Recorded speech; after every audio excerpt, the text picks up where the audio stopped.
All right, hello everyone. Here we are, hole number 9.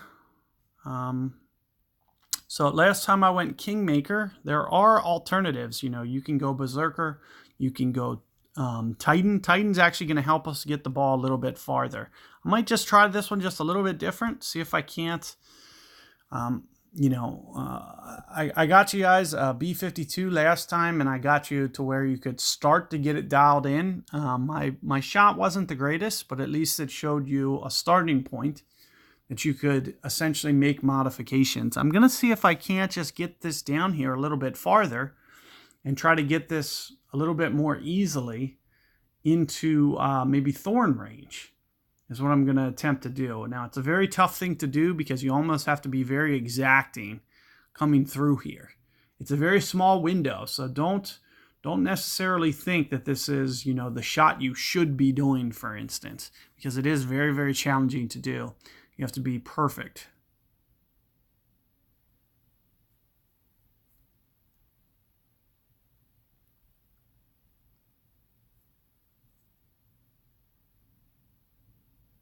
And just clip the rough there.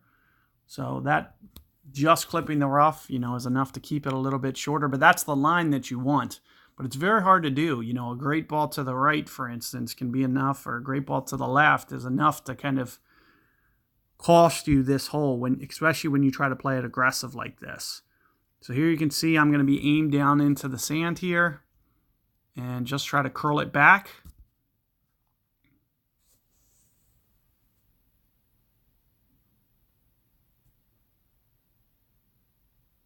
And I'm sure that's going to roll into the rough.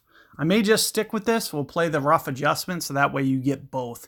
Because there's going to be a chance that you're in the, there's going to be a chance that you roll in that bunker. There's going to be, it's a very small window. I hit a great ball. If I hit perfect, it's right down, it's right in there perfect. But there's not a lot of wiggle room when you make a mistake.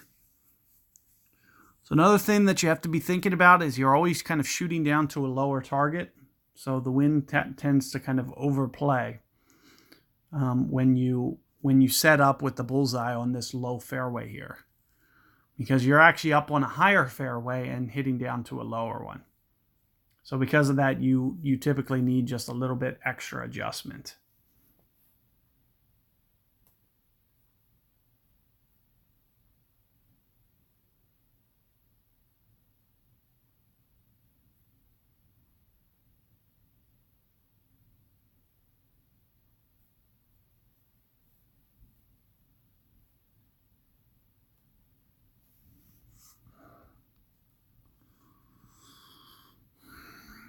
So it looks like I actually kept on the machete on accident. Really doesn't matter. It's just going to kind of eliminate my guide a little bit. I typically don't use much spin here. It'll probably change my ring play a little bit. I'm thinking somewhere in the neighborhood of 4-ish rings here. With a Nirvana, I might need to go just a little bit more. But you can see basically where I'm trying to set up and what I'm trying to accomplish here. Got my perfect. So let's see if this is in the ballpark. I'm assuming it is.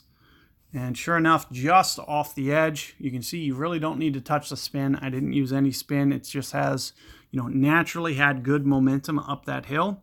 Keep in mind with a Nirvana, you're going to have a slightly different ring adjustment. I would have had to go just fractionally more rings because I have higher accuracy, but that at least gives you the ballpark idea. If you do need to see my other guide, I hit a B52 right into the middle of the fairway, so it just kind of gives you an alternative perspective.